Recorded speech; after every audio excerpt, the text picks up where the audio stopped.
Hi, my name is Jude. I'm 24. It's the 11th of October 2017, and I'm transgender. I thought that for those that don't know me that well, I'd make a little video just explaining what it means for me to be trans and what my gender history has been thus far. So for me, a lot of this stuff started when I hit puberty.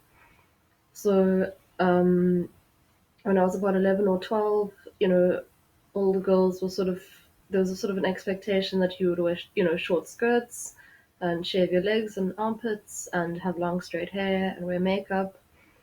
And I didn't feel comfortable with any of that. I didn't know why at the time. I just knew that it didn't feel me. Um, and since I was about 8 or so, well, my whole life, I'd had long, thick, curly hair. And yeah, since I was a child, I'd really hated it. Um, it was something that other people liked on me, but that for me felt very uncomfortable. So when I finished primary school, I went to a different school for grade 8, and there I chopped off all my hair with the kitchen scissors. It was a little bit longer than it is now. And because the school had until recently been an all boys school, I was able to wear the boys' uniform. So khaki pants, golf shirt, black sweater. And that just took so much pressure off me of not having to decide what to wear, of being able to wear this more masculine outfit. It just made things so much easier. But I still didn't really understand what it meant to be transgender. I'd come out as bisexual when I was 12, but, so I knew that, but I still wasn't sure what it meant to be trans. So, yeah, the next year I went to a different school where there was no uniform. Um, and I dyed my hair a bunch of colors and wore whatever I felt like, which was mostly quite sort of masculine neutral clothing. So, jeans and hoodies, that sort of thing. Um, Very occasionally wore dresses, wore a bit of eyeliner because I was in my emo stage. Um, but it was around that time when I was about 15 or 14 that I started realizing that the discomfort that I was feeling wasn't just that there was something wrong with me. It was it was actually a phenomenon, and this was called being transgender.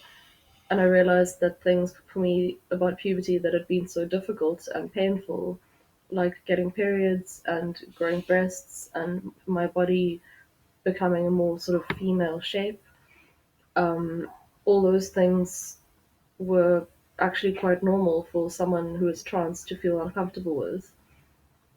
So at the time, I identified as genderqueer, which to me meant that I didn't identify as male or female. I identified as something in between, but that I wanted to transition to a more male looking body, that I wanted to go on testosterone, and that I wanted to get chest surgery so that I'd have a flat chest. So when I was 16, I came out to my parents. They were quite confused. They were supportive. I mean, they really did their best, but they kind of didn't know what to do. And they were quite concerned by the idea of me being such a young age and wanting to do permanent physical changes to my body. So nothing happened for 2 years. And then after I finished school, I went to Rhodes University for 5 years. In my first 2 years there, I was in an all girls residence, and that was quite difficult. Um, I tried at the time. I thought it's a fresh start. Let me try being a girl. Let me try wearing girls' clothing and wearing makeup and seeing how that goes. And other people seemed to like that. It was nice that people found me attractive. I'm not gonna lie, but it felt fake. It felt like I was dressing up in drag, like really convincing drag, that other people just that people would realize that actually I'm not a girl, I'm a boy, and I'm just pretending to be a girl, so people will like that. So yeah, while I was at Rhodes, I came out to my friends as non-binary, similar term to genderqueer. and as trans masculine. So again, that I wanted to transition to something more male, but that I still sometimes liked wearing nail polish and makeup and that sort of thing.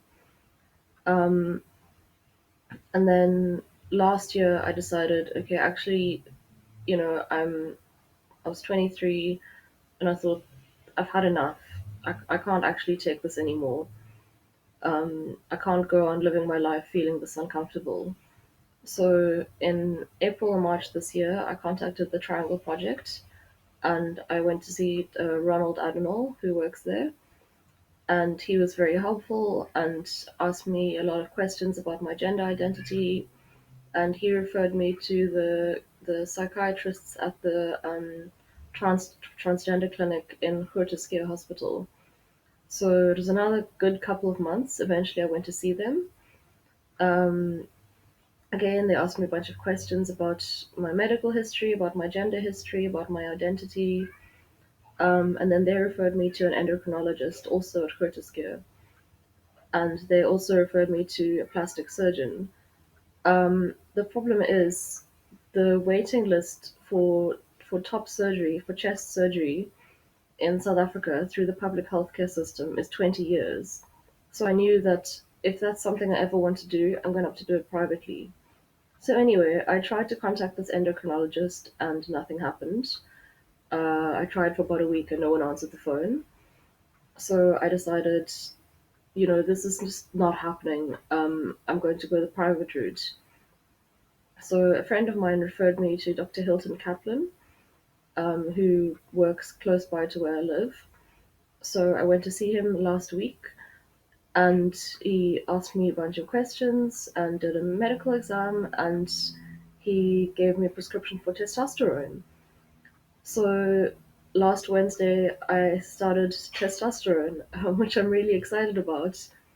Um, I had my first shot of Nebido testosterone last week Wednesday, so this is officially my 1 week on testosterone. Obviously, nothing has changed yet. Nothing will change for a good few months. But the sort of changes that I'm expecting are things like my body hair will increase, I'll grow facial hair, my body fat will redistribute, I'll become a bit more muscular, my voice will deepen, and a number of other changes. Um, but the main thing is, I'm still the same person I've always been. I've never been a particularly butch or masculine person. I'm not going to be a manly man. Um, you know, I still like cats and reading and doing crafts and baking and sewing and that sort of thing. Um, I'm still the same person. It's just that I'm going to look and sound a bit different, and I'm going to be a lot happier. So yeah, thank you for watching, and I'll post another video at 1 month, just to update you on how everything's going. I also thought it would just be nice to have a record of how my voice sounds, so that I can hear the differences when it changes. Thanks for watching.